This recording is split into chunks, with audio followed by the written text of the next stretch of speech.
Hello, everyone, and good afternoon. This is attorney Elsa W. Smith, your Maryland estate planning attorney. Welcome to another episode of Women Winning Wednesdays.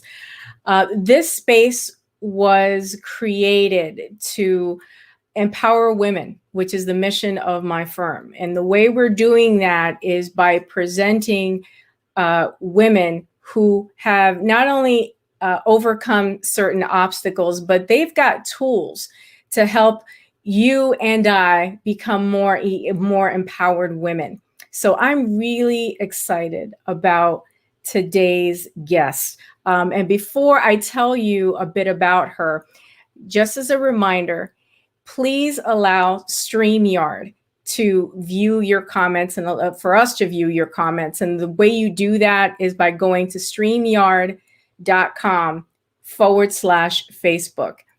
That's StreamYard.com/Facebook. Like I said, today we are talking about a really important topic, and it's not just trending, but it's something that we've needed to talk about for a long time, and that is mental health.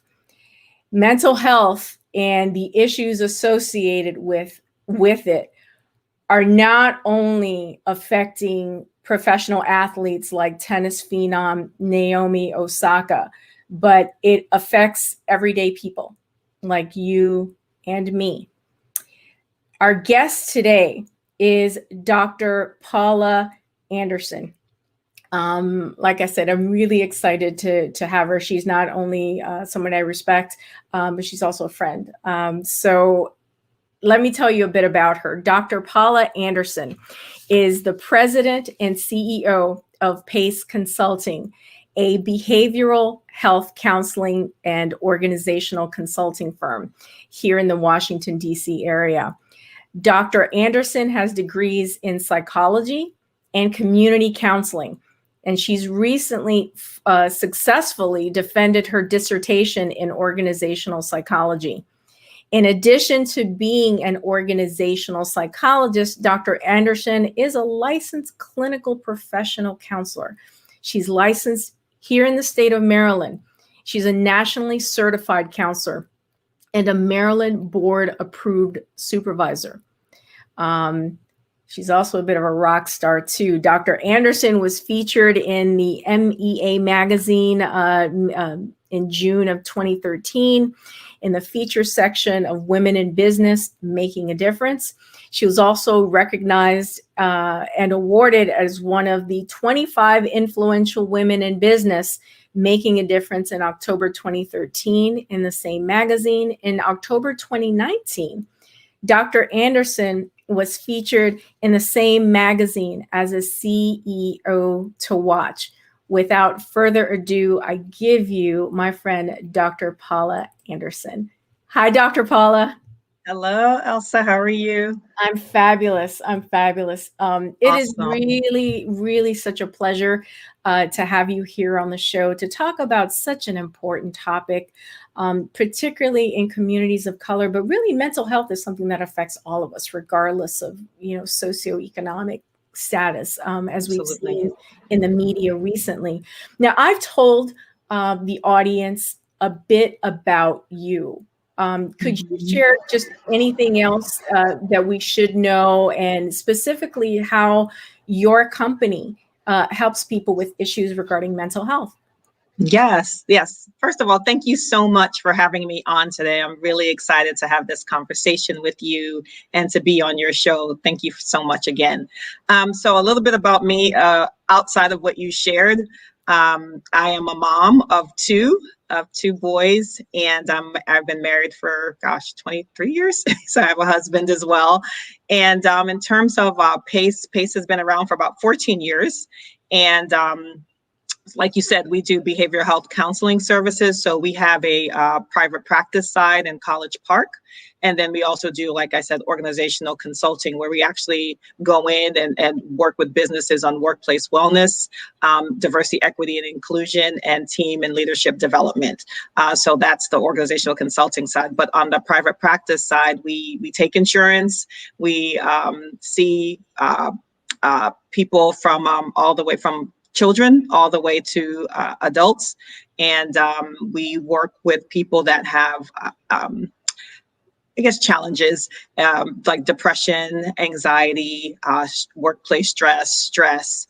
And those are kind of the areas that we work in. And then we also do marriage and family counseling as well. Why? And let's get right into it, because there's so much I want to talk to you about. Yeah, sure the audience is just like chomping at the bit for us to have this conversation. Why do we have such a hard time talking about mental health in communities of color?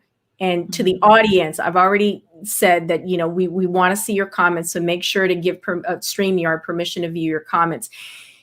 If mental health is seen as a taboo in your family, I want you to type just the number 1 in the comments.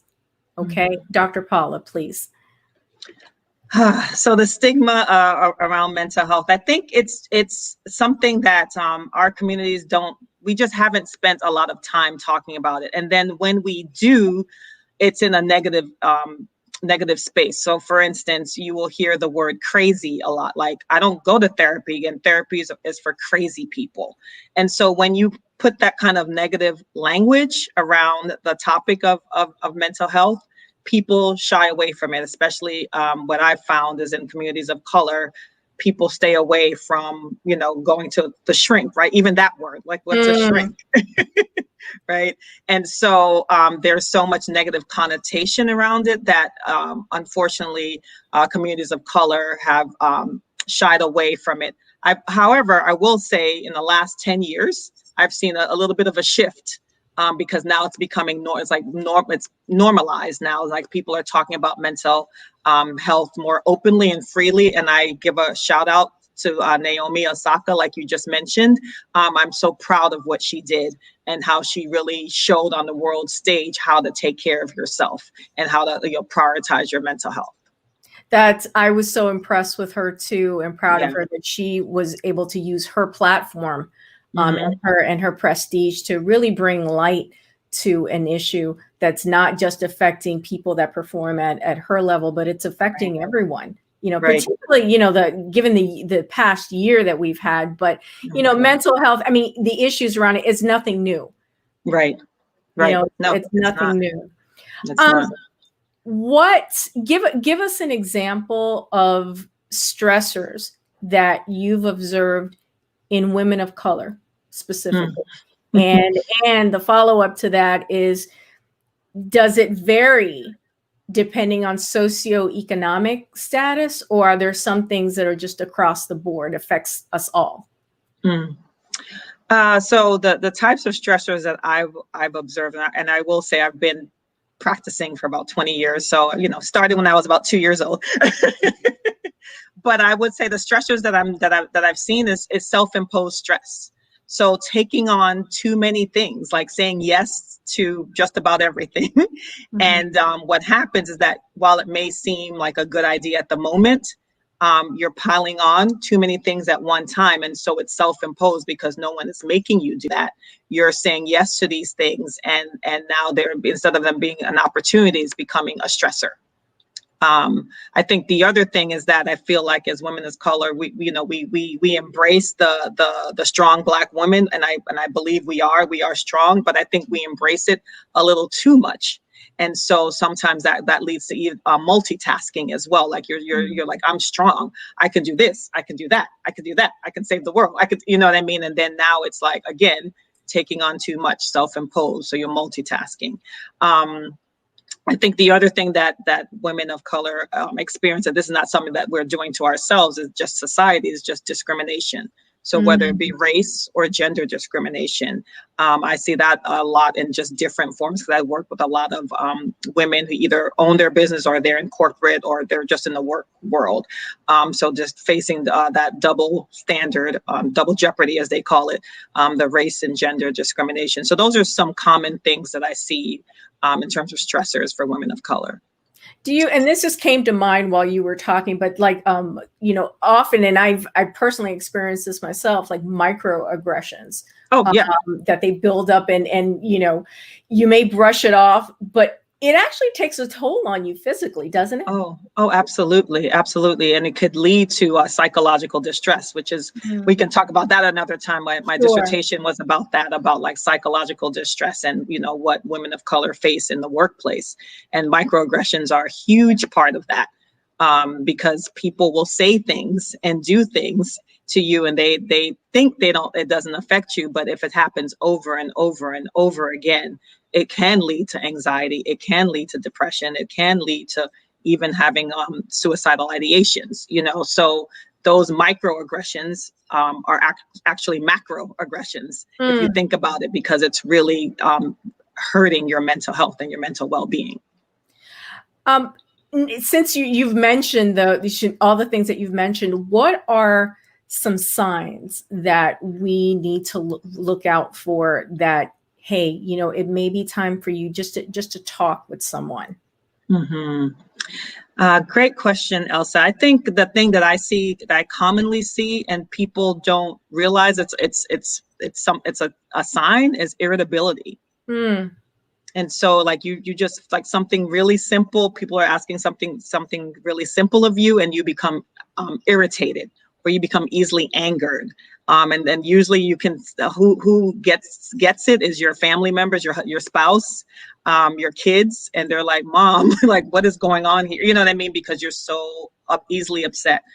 Frustration is another thing.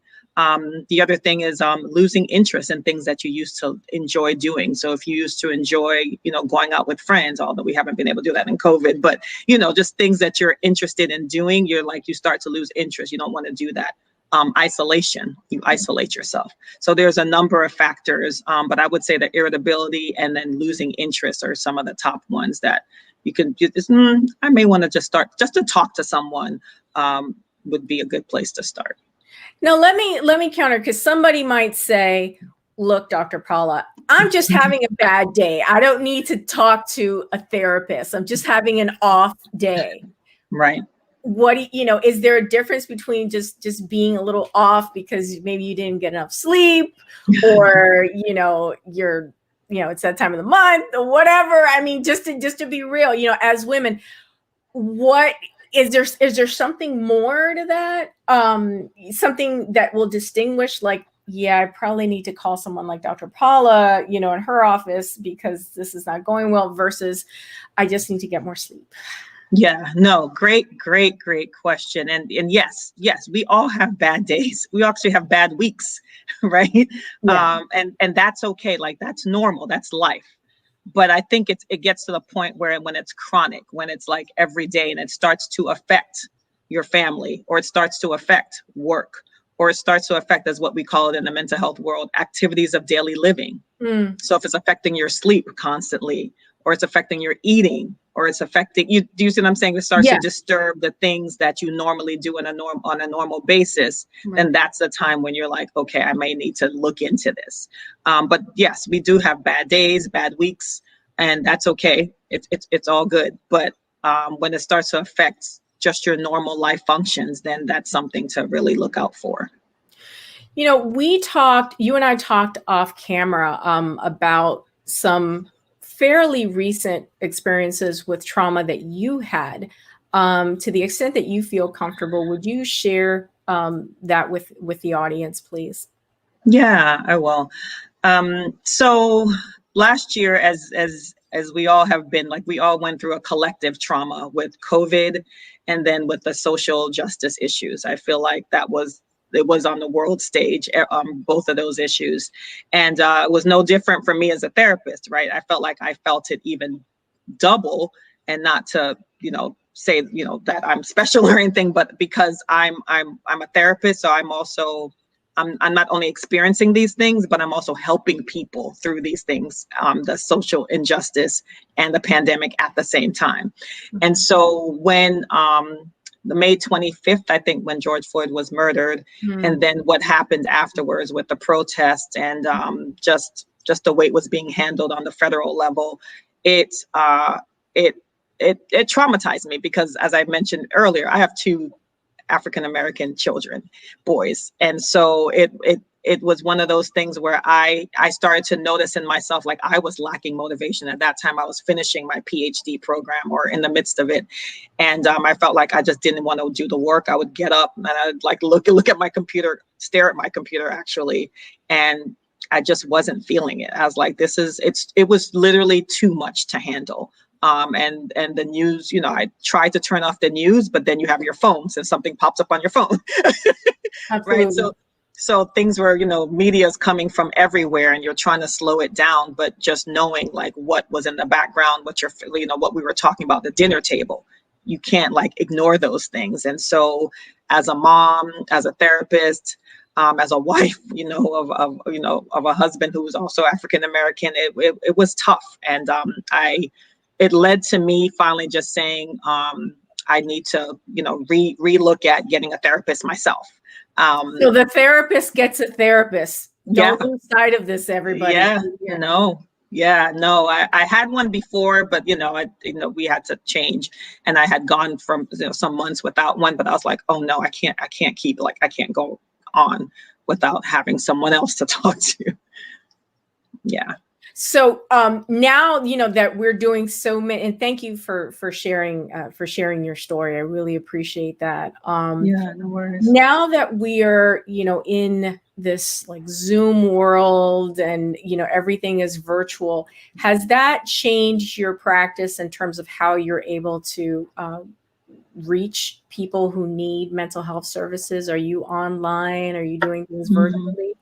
Yeah, it has. It actually has been a silver lining, a blessing in disguise, because we always saw people in person in our office. I mentioned College Park, always. And we, as a therapist, I knew that was telehealth, but it was not something that I thought too much about, right? And then come March 16th, exactly, I remember the day of 2020, I'm like, we got to figure this out. Yep, same here. Yeah. Oh yeah.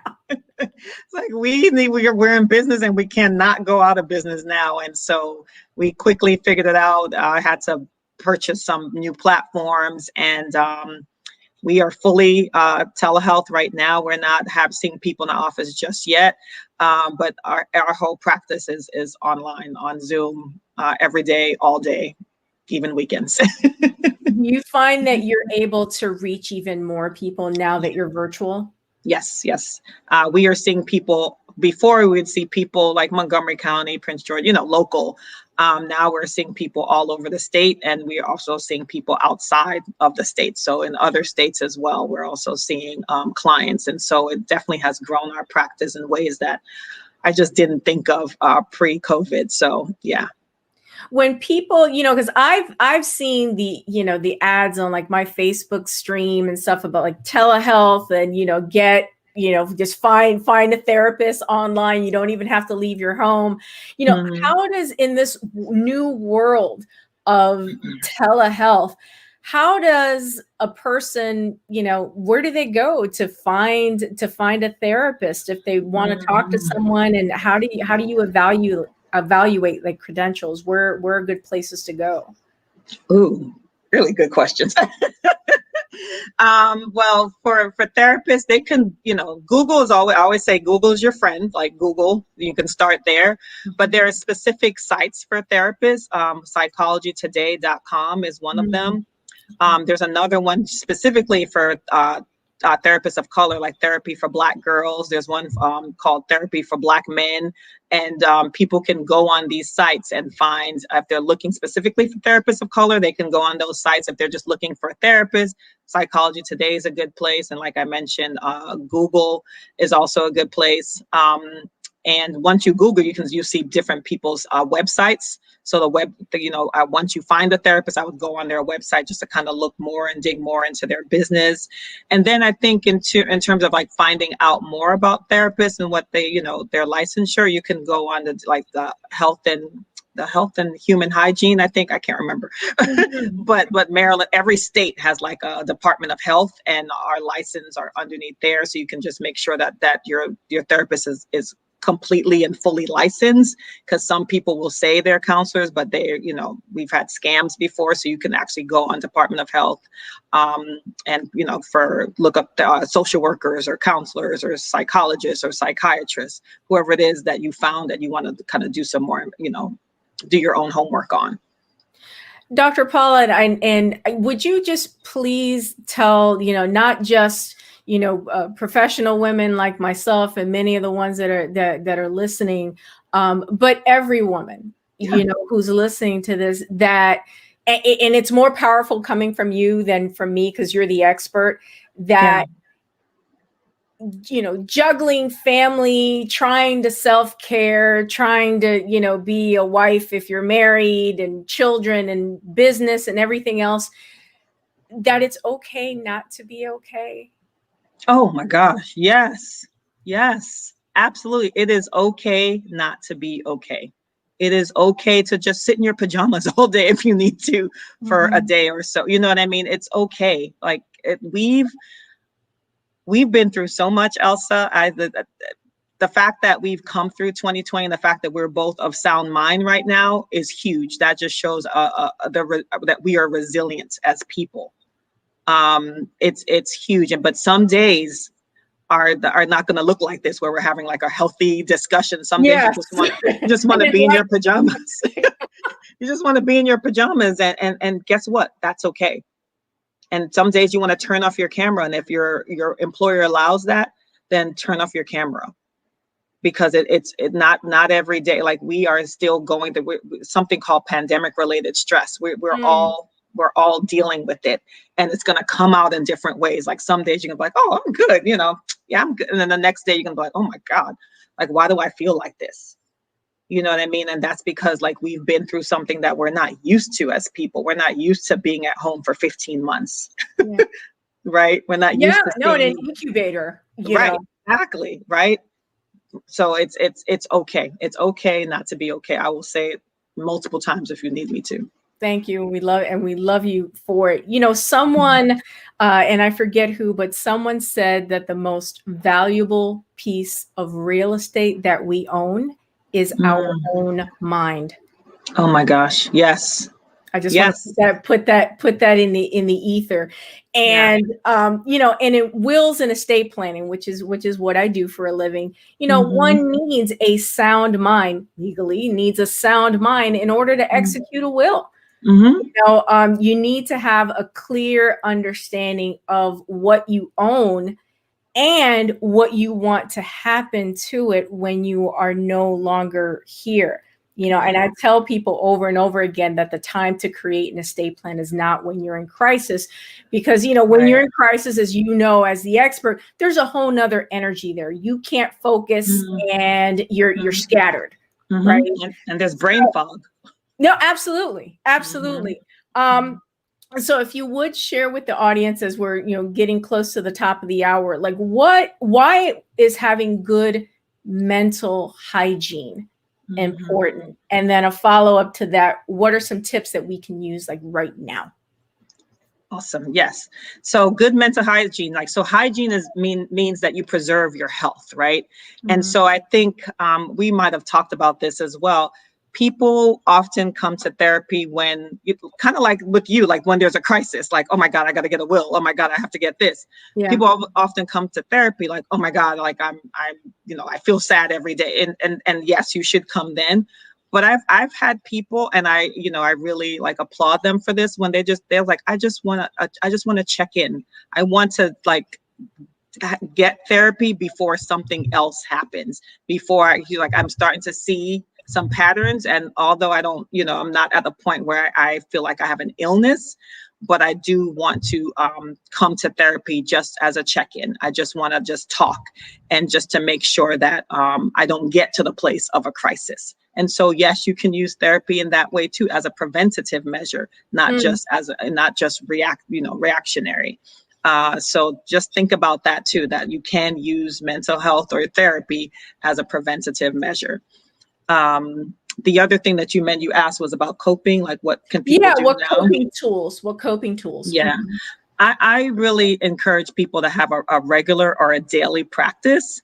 And so what that means is that whatever that looks like for you, whether that's listening to music. I know that sounds real, like listening to music, Dr. Paula, but yes, some people may see it as woo woo, whatever, but it's actually quite relaxing depending on the music. Yeah, exactly. Relaxing.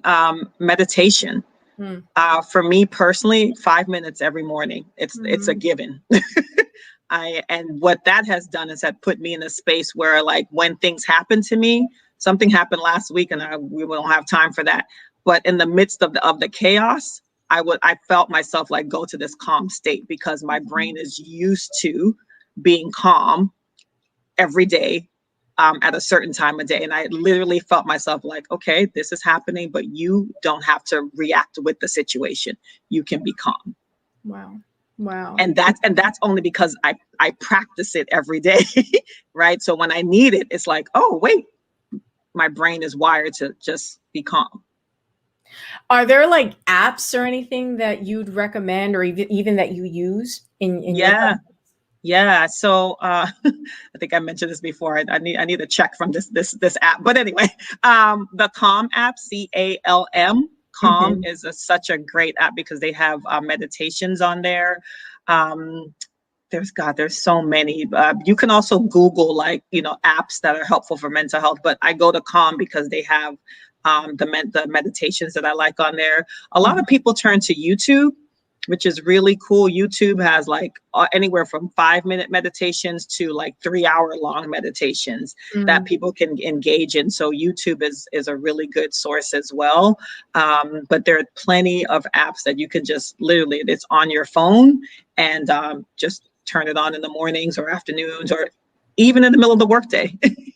Just put your earphones on and just take 5 minutes.